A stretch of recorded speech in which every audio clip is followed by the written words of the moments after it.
اعوذ باللہ من الشیطان الرجیم بسم اللہ الرحمن الرحیم نحمدہ ونصلی علی رسولہ الکریم والمہدی الموعود العظیم اما بعد السلام علیکم ورحمۃ اللہ وبرکاتہ۔ ساری تعریفیں خدائے بزرگوار کے لیے ہی سزاوار ہیں، جس کے قبضے و قدرت میں تمام عالموں کا نظام ہے، جس کے ایک اشارے پر سورج اپنی تپش اور چاند تارے اپنی روشنی بکھیرتے ہیں۔ ہزاروں درود و سلام سرور کون و مکان خاتم النبیین احمد مجتبی محمد مصطفیٰ صلی اللہ علیہ وسلم پر ہو، اور ہزاروں درود و سلام خلیفۃ اللہ مامور من اللہ داعی اللہ ہم سر رسول اللہ امامنا حضور میرا سید محمد جیبن پوری مہدی موعود علیہ السلام پر ہو۔ ہم نے گزشتہ نشست میں سنا تھا کہ کس طرح یزید ابن معاویہ کے حملے میں کعبۃ اللہ کی دیواریں بوسیدہ ہو گئی۔ اسماعیل علیہ السلام کے عوض جو دمبا جنت الفردوس سے آیا تھا، اس کی سینگیں کعبۃ اللہ میں رکھی ہوئی تھی، جو اس حملے میں خاکستر ہو گئی۔ ایک کے بعد دیگر خاندان رسالت صلی اللہ علیہ وسلم کے چراغ کو میدان کربلا میں بجھا دیا گیا۔ میدان کربلا میں سب سے پہلے مسلم بن عقیل رضی اللہ تعالیٰ عنہ کے فرزندان نے راہ حق میں جگر گوشہ بطول سلام اللہ علیہ پر اپنی جانوں کو قربان کیا۔ اس ہاشمی نوجوان نے میدان کربلا میں آ کر مقابلے کے لیے پکارا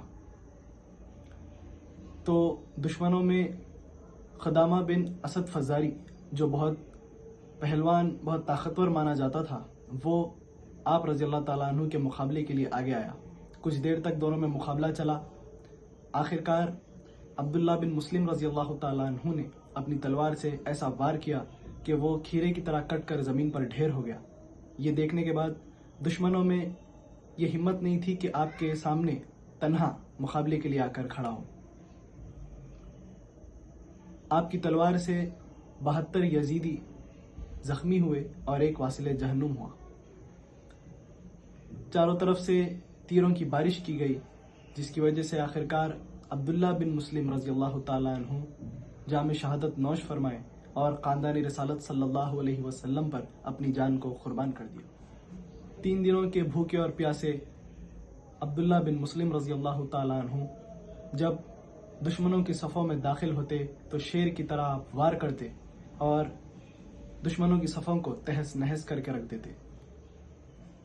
بھتیجے کی شہادت سے اشکبار حضرت جعفر بن عقیل رضی اللہ تعالیٰ عنہ سیدنا امام حسین رضی اللہ تعالیٰ عنہ کو سلام پیش کرتے ہیں۔ امام حسین رضی اللہ تعالیٰ عنہ جعفر بن عقیل رضی اللہ تعالیٰ عنہ کو اپنے سینے سے لگاتے ہیں اور میدان کربلا میں آگے جانے کی اجازت دیتے ہیں۔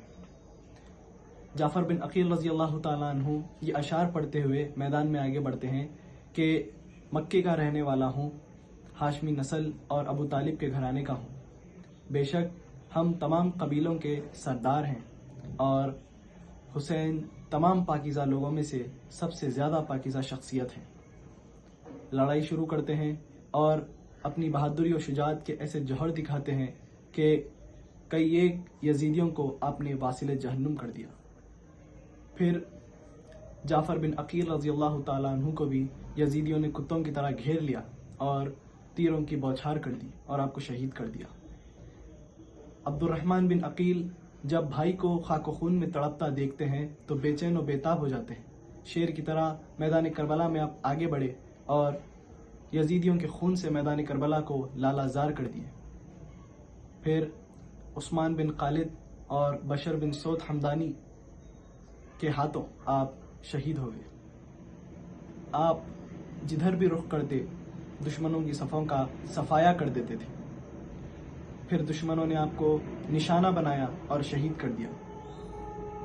اس کے بعد حضرت عثمان بن علی، حضرت عبداللہ بن علی، حضرت جعفر بن علی رضی اللہ تعالیٰ عنہ ایک کے بعد ایک میدان کربلا میں آگے بڑھے، بہادری و شجاعت کے ایسے جوہر دکھائے، دشمنان اسلام دشمنان اہل بیت کو واصل جہنم کیا اور خود بھی جام شہادت نوش فرمائے اور امام حسین رضی اللہ تعالیٰ عنہ سے محبت کا حق ادا کیا۔ اب ہاشمی خاندان کے چشم و چراغ 19 سال کے حضرت قاسم بن حسن رضی اللہ تعالیٰ عنہ حضرت سیدنا امام حسین رضی اللہ تعالیٰ عنہ کی بارگاہ میں حاضر ہوتے ہیں۔ آپ فرماتے ہیں کہ میرے والد نے ایک وصیت کی تھی، جب کبھی بھی حسین پر برا وقت آئے میدان میں علی اکبر کو آگے جانے مت دینا، تم چلے جانا اور اپنی جان حسین پر قربان کر دینا۔ بہت اصرار کے بعد حضرت قاسم بن حسن رضی اللہ تعالیٰ عنہ کو میدان میں جانے کی اجازت ملی۔ وہاں پر عمرو بن سعد نے ایک شامی نامی گرامی پہلوان ارزق کو آپ کے مقابلے میں اتارنا چاہا، مگر ارزق یہ کہہ کر آپ کے مقابلے میں نہیں آیا کہ میں ایک بچے کے مقابلے میں نہیں اتروں گا، بلکہ اپنے 4 بیٹوں میں سے کسی ایک کو اس کے مقابلے میں اتاروں گا۔ ایک کے بعد ایک ارزق کے 4 بیٹے حضرت سیدنا قاسم بن حسن رضی اللہ تعالیٰ عنہ کے مقابلے میں آگے آئے، مگر چاروں بھی گاجر مولی کی طرح کٹ کر زمین پر بکھر گئے۔ آخرکار ارزق کو میدان کربلا میں حضرت سیدنا قاسم رضی اللہ تعالیٰ عنہ کے مقابلے میں آنا پڑا۔ وہ چیختا چلاتا حضرت سیدنا قاسم رضی اللہ تعالیٰ عنہ کے مقابلے میں آیا۔ حضرت قاسم بن حسن رضی اللہ تعالیٰ عنہ ارزق کو دیکھ کر فرماتے ہیں کہ تو اوروں کے لیے طاقت کا پہاڑ ہوگا، مگر ہاشمی بہادروں کو تو نے دیکھا نہیں ہے، ہماری رگوں میں شیر خدا کا خون ہے، تو ہمارے سامنے کوئی حیثیت نہیں رکھتا۔ جس پر ارزق آگ بگولا ہو گیا، اس نے نیزے سے حضرت قاسم بن حسن رضی اللہ تعالیٰ عنہ پر وار کرنا چاہا، وہ وار خالی گیا۔ پھر حضرت قاسم بن حسن رضی اللہ تعالیٰ عنہ ارزق پر وار کرتے ہیں، وہ وار بھی خالی گیا، تلواریں نکلی۔ پھر اچانک سے حضرت قاسم بن حسن رضی اللہ تعالیٰ عنہ فرماتے ہیں کہ اے ارے ارزق، تو میرے سامنے آ کر لڑائی کے ہنر بھول گیا ہے، ذرا گھوڑے کی زین کس لے۔ آپ کے اس فرمان پر جیسے ہی ارزق جھکا، حضرت قاسم بن حسن رضی اللہ تعالیٰ عنہ نے ایسا وار کیا کہ ارزق 2 ٹکڑے ہو کر زمین پر بکھر گیا۔ حضرت قاسم بن حسن رضی اللہ تعالیٰ عنہ خیموں کی طرف بڑھے۔ آپ نے کہا کہ چچا جان پیاس بہت لگی ہے، جس پر امام حسین رضی اللہ تعالیٰ عنہ فرماتے ہیں کہ کچھ اور دیر کی بات ہے، آپ ان قریب ساقی کوثر حضور سرور کائنات صلی اللہ علیہ وسلم کے دستے مبارک سے جام کوثر پی کر سیراب ہو جاؤ گے، اس کے بعد آپ کو پھر کبھی پیاس نہیں لگے گی۔ یہ سن کر حضرت قاسم رضی اللہ تعالیٰ عنہ واپس میدان کی طرف گئے۔ ابن سعد نے آواز لگائی کہ اس نوجوان کو گھیرے میں لے لو اور قتل کر ڈالو۔ آپ کو گھیرے میں لیا گیا، چاروں طرف سے حملہ آوری ہوئی۔ گھماسان کی لڑائی میں حضرت قاسم رضی اللہ تعالیٰ عنہ کو 27 ضرب لگے۔ بالآخر شیز بن سعد نے آپ رضی اللہ تعالیٰ عنہ کے سینے مبارک پر ایسا نیزہ مارا کہ آپ زمین پر گر پڑے۔ آپ نے آواز لگائی کہ چچا جان آئیں میری خبر گیری کریں۔ امام حسین رضی اللہ تعالیٰ عنہ نے جیسے ہی یہ سنا، آپ دوڑے۔ آپ سر قاسم رضی اللہ تعالیٰ عنہ کو اپنی گود میں رکھتے ہیں۔ امام حسین رضی اللہ تعالیٰ عنہ حضرت قاسم رضی اللہ تعالیٰ عنہ کے چہرے مبارک سے گرد و غبار صاف کرنے لگے کہ اتنے میں قاسم رضی اللہ تعالیٰ عنہ نے اپنی آنکھیں کھولی۔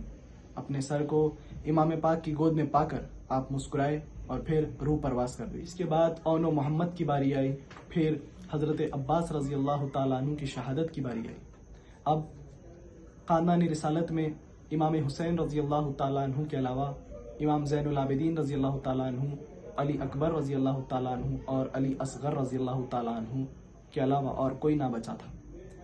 علی اصغر رضی اللہ تعالیٰ عنہ تو معصوم تھے، شیر خوار تھے، پیاس سے تڑپ رہے تھے۔ امام حسین رضی اللہ تعالیٰ عنہ نے اتمام حجت کے لیے کہ کل کے دن یزیدی یہ نہ کہیں کہ انہیں معلوم نہیں تھا کہ معصوم علی اصغر بیمار ہیں اور پیاس سے تڑپ رہے ہیں، اگر معلوم ہوتا تو یقیناً ہم نہ صرف جنگ روک دیتے بلکہ معصوم کے لیے پانی بھی مہیا کر دیتے۔ تو امام حسین رضی اللہ تعالیٰ عنہ نے اتمام حجت کے لیے معصوم علی اصغر کو اپنی گود میں لیا۔ معصوم علی اصغر رضی اللہ تعالیٰ عنہ کو اپنی گود میں لے کر آپ یزیدیوں کے لشکر کے روبرو ہوئے۔ امام حسین رضی اللہ تعالیٰ عنہ فرماتے ہیں کہ خاندان رسالت صلی اللہ علیہ وسلم کا معصوم پیاسا ہے۔ اے میرے نانا کا کلمہ پڑھنے والو، اگر تمہارے پاس پانی ہو تو اس کو پلا دو۔ میں نے اپنے کنبہ خاندان و احباب تمہاری جور و جفا کے نظر کر دیا ہے، اگر اب بھی آتش بغض و عناد جوش میں ہے تو اس کے لیے میں ہوں، میرا بیٹا علی اصغر ہے، شیر خوار ہے، پیاس سے تڑپ رہا ہے۔ اگر شائبہ بھی رحم ہو تو اس کا حلق ترک کرنے کے لیے ایک گھونٹ پانی دے دو۔ ظالموں پر امام حسین رضی اللہ تعالیٰ عنہ کی اس تقریر کا کوئی اثر نہیں ہوا۔ حضرت علی اصغر رضی اللہ تعالیٰ عنہ پر رحم بالکل نہیں کیا گیا۔ پانی کے بجائے ایک بدبخت ازلی حرملہ بن کاہل نے تیر کا نشانہ باندھ کر ایسے مارا کہ وہ تیر سیدھے معصوم علی اصغر رضی اللہ تعالیٰ عنہ کے حلق کو چیرتے ہوئے امام پاک کی بازو میں جا کر پیوست ہو گیا۔ امام حسین رضی اللہ تعالیٰ عنہ نے جیسے ہی تیر کو کھینچا، معصوم علی اصغر رضی اللہ تعالیٰ عنہ کے گلے سے خون کا فوارہ بہنے لگا۔ معصوم نے باپ کی گود میں تڑپ تڑپ کر جان دے دی۔ آہر دشمنان اہل بیت ان کو معصوم علی اصغر رضی اللہ تعالیٰ عنہ کا پیاس سے تڑپنا بھی نہیں دکھائی دیا۔ ان کے پیش نظر یزید کی اطاعت اور اہل بیت سے دشمنی جو تھی، ایک کے بعد ایک تمام جانثار شہید ہوتے گئے۔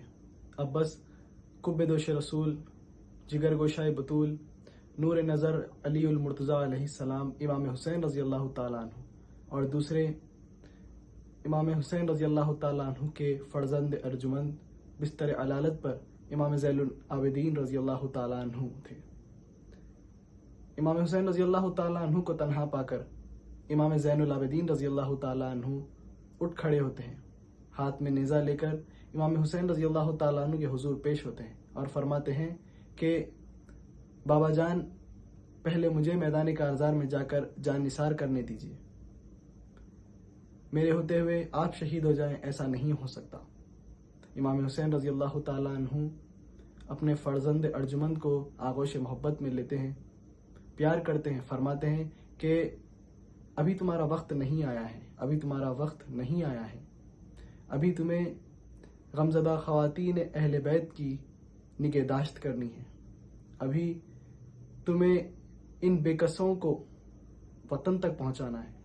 آپ فرماتے ہیں کہ میرے بیٹے، تم ہی سے اللہ تعالیٰ تم ہی سے میری نسل اور حسینی سادات سلسلہ جاری فرمائے گا۔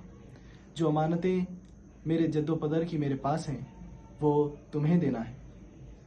آپ فرماتے ہیں کہ تم سے بہت ساری امیدیں وابستہ ہیں، میرے بیٹے، میرے لخت جگر، ہمیشہ صبر و استقامت سے رہنا، راہ حق میں جو بھی مصیبت تکلیف آئے اس کو خندہ پیشانی کے ساتھ برداشت کرنا، ہر حال میں اپنے نانا نبی کریم صلی اللہ علیہ وسلم کے دین اور شریعت کی پابندی کرنا، اور جب کبھی بھی مدینے پہنچنا نانا جان سے میرا سلام کہنا اور آنکھوں دیکھا حال سنانا۔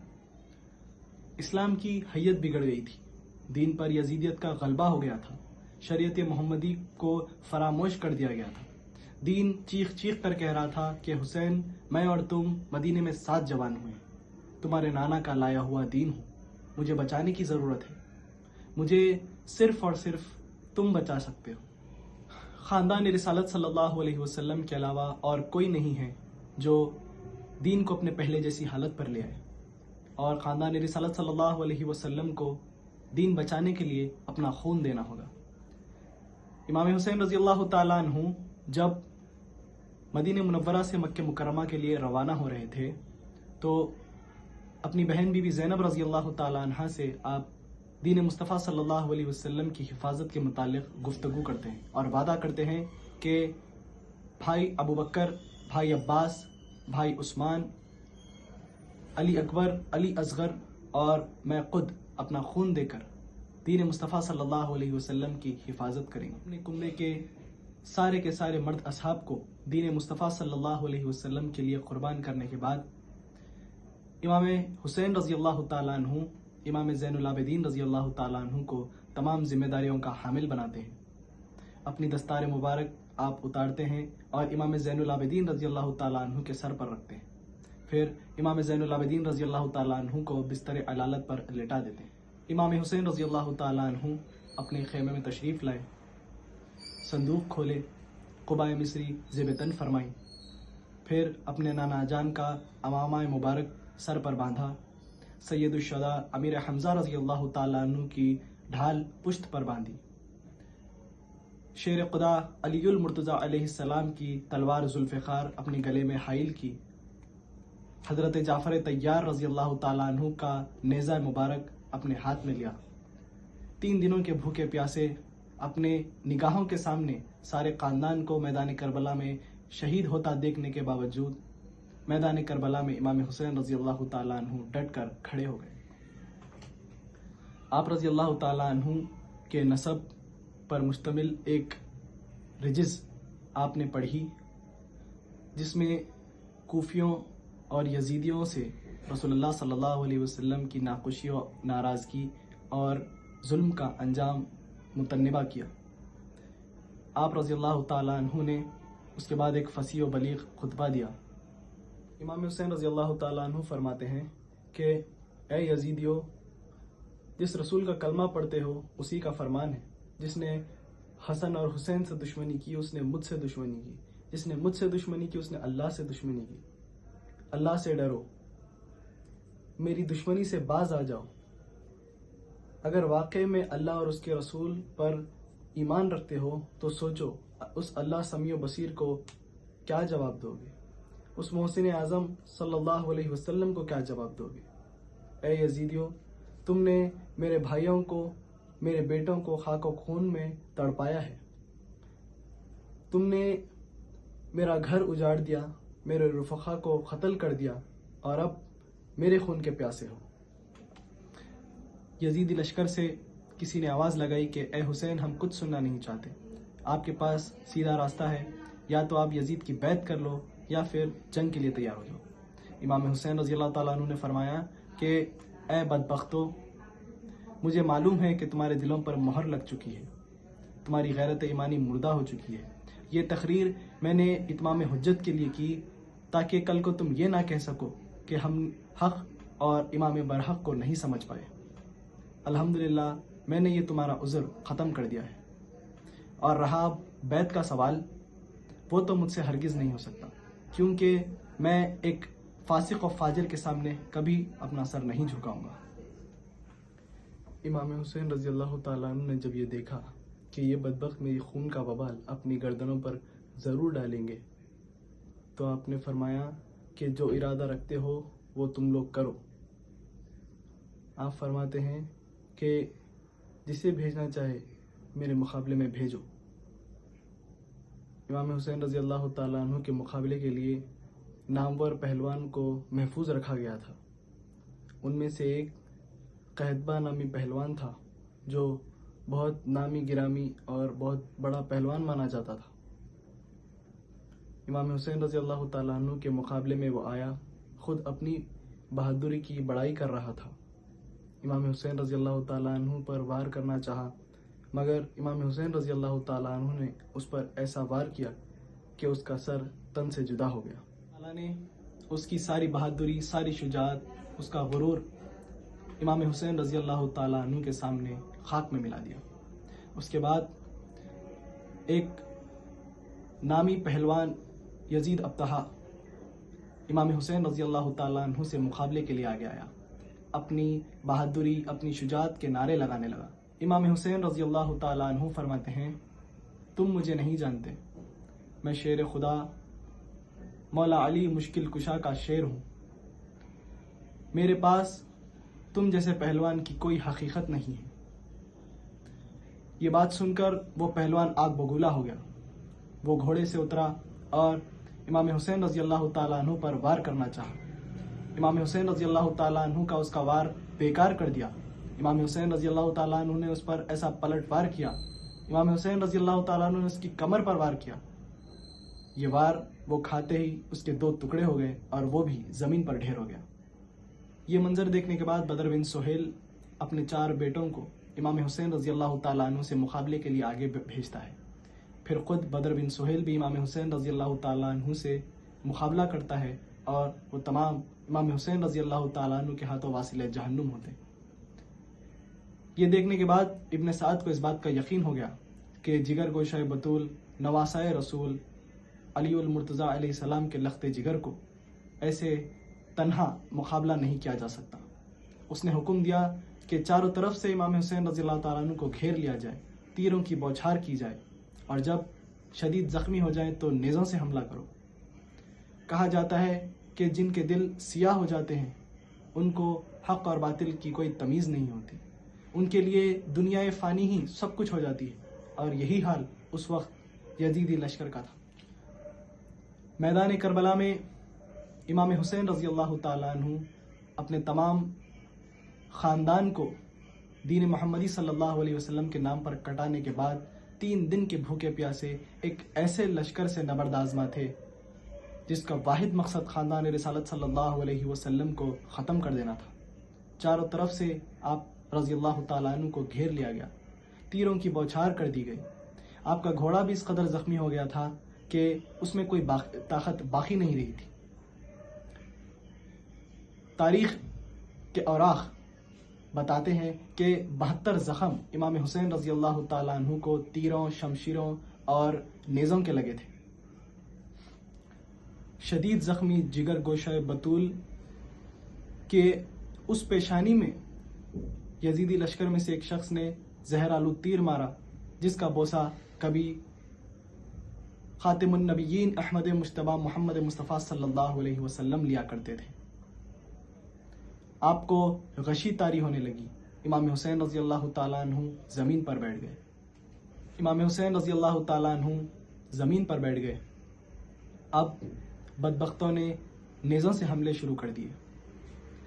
سنان، جس کو شیطان صفت کہنا جائز ہے، اس نے ایسا نیزہ سینہ اقدس پر مارا کہ وہ امام حسین رضی اللہ تعالیٰ عنہ کے سینہ اقدس سے پار ہو گیا۔ 10 محرم کو امام حسین رضی اللہ تعالیٰ عنہ نے 52 سال 5 ماہ اور 5 دن کی عمر شریف میں اپنی جان عزیز کا نذرانہ دین محمدی صلی اللہ علیہ وسلم کی خاطر اللہ رب العزت کی بارگاہ میں پیش کیا۔ آپ کی شہادت پر یزیدیوں نے اکتفا نہیں کیا، آپ کے جسم مبارک پر جو کپڑے تھے وہ تمام لوٹ لیے گئے۔ اسحاق بن حیوہ حضری نے آپ کی قمیص اتار لی، بحر بن کعب نے آپ کا پیجامہ اتار لیا، خیس بن اشد نے چادر اتار لی، اسود بن خالد نے نالین مبارک اتار لیے، بنی نہشل کے ایک شخص نے آپ کی تلوار لے لی، بعد میں جو حبیب بن بدیل کے خاندان میں آ گئی۔ اس قدر ظلم و ستم کرنے کے باوجود سنگ دل کوفیوں اور شامیوں کا جذبہ بغض و عناد سرد نہیں ہوا۔ پھر یزیدیوں نے خیمہ اہل بیت پر چھاپا مارا، وہاں پر سامان لوٹ لیا گیا، اہل بیت کی متبرک اور معزز خواتین کے سر سے چادریں کھینچ لی گئیں اور خیموں کو آگ لگا دی گئی۔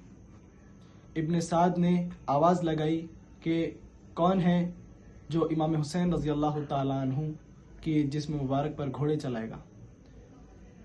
یزیدیوں نے امام حسین رضی اللہ تعالیٰ عنہ کے جسم مبارک کو بھی پامال کر دیا۔ اس آواز پر 10 لوگ یہ کرنے کو تیار ہو گئے۔ آپ کے جسم اطہر پر گھوڑے دوڑائے گئے اور جسم مبارک کے ٹکڑے ٹکڑے ہو گئے، جسم مبارک کو چور چور کر دیا۔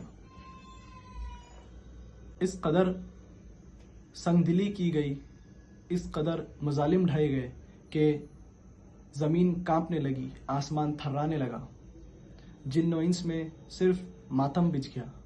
اندازہ کریں سرور کونین صلی اللہ علیہ وسلم کو اس سنگ دلی سے کتنی تکلیف ہوئی ہوگی، کتنا درد ہوا ہوگا۔ احمد بن حنبل و بہقی و مشکات حضرت ابن عباس رضی اللہ تعالیٰ عنہ سے روایت کرتے ہیں کہ ایک روز میں خواب میں رسول اللہ صلی اللہ علیہ وسلم کے زیارت سے مشرف ہوا۔ میں دیکھتا ہوں کہ سنبل، ممبر و گیسوئے مبارک بکھرے ہوئے ہیں، گرد آلود ہیں۔ نبی کریم صلی اللہ علیہ وسلم کے دست مبارک میں ایک شیشہ ہے جو خون سے لبریز ہے۔ میں نے کہا کہ یا رسول اللہ صلی اللہ علیہ وسلم، میرے ماں باپ آپ پر قربان، یہ کیا ہے؟ آپ نے فرمایا کہ حسین اور اس کے ساتھیوں کا خون ہے، میں اسے آج صبح سے اٹھا رہا ہوں۔ حضرت عباس رضی اللہ تعالیٰ عنہ فرماتے ہیں کہ میں نے وہ تاریخ، وہ وقت یاد رکھا، جب خبر آئی تو معلوم ہوا کہ حسین اور ان کے ساتھی اسی وقت اسی تاریخ کو شہید کیے گئے تھے۔ اس ایک اور حدیث سے یہ بات پھر ثابت ہوتی ہے کہ لخت جگر بطول نور نظر علی المرتضیٰ علیہ السلام کی شہادت سے نبی کریم صلی اللہ علیہ وسلم کس قدر مضطرب و بے چین تھے۔ حضرت سلمہ جو اب اللہ کے رسول صلی اللہ علیہ وسلم کی آزاد کردہ غلام ہیں، ابو رافع کی زوجہ ہیں اور حضرت ابراہیم بن رسول صلی اللہ علیہ وسلم کی دائی ہیں، آپ فرماتی ہیں کہ میں نے دیکھا کہ ام المومنین بی بی ام سلمہ رضی اللہ تعالیٰ عنہ رو رہی ہیں۔ میں نے رونے کی وجہ دریافت کی تو آپ فرماتی ہیں کہ میں نے خواب میں رسول اللہ صلی اللہ علیہ وسلم کو دیکھا ہے، آپ کے سر مبارک اور ریش مبارک پر گرد و غبار ہے۔ میں نے پوچھا کہ یا رسول اللہ یہ کیا حال ہے؟ تو اللہ کے رسول صلی اللہ علیہ وسلم نے فرمایا کہ ابھی حسین کی شہادت گاہ پر گیا تھا۔ اس سے اس بات کا صاف اندازہ لگایا جا سکتا ہے کہ جس نے حسن اور حسین رضی اللہ تعالیٰ عنہ سے محبت رکھی، اس نے اللہ کے رسول صلی اللہ علیہ وسلم سے محبت رکھی، اور جس نے اللہ کے رسول صلی اللہ علیہ وسلم سے محبت رکھی وہ یقیناً اللہ کی محبت کا بھی حقدار ہے، اور جو اللہ کی محبت کا حقدار ہے یقیناً وہ جنت کا حقدار ہے۔ ویسے ہی جس نے حسنین کریمین رضوان اللہ اجمعین سے بغض رکھا، انہیں ستایا، انہیں اذیتیں دی، وہ اللہ کے رسول صلی اللہ علیہ وسلم کی ناراضگی کا حقدار ہے، اور جو اللہ کے رسول صلی اللہ علیہ وسلم کی ناراضگی کا حقدار ہے وہ اللہ کی ناراضگی کا بھی حقدار ہے، اور یقیناً اس کے لیے جہنم ہے۔ آخر میں اللہ تعالیٰ سے دعا ہے کہ اللہ تعالیٰ ہم تمام کو غلامان حسنین کریمین رضوان اللہ اجمعین میں ہمارا شمار کرے۔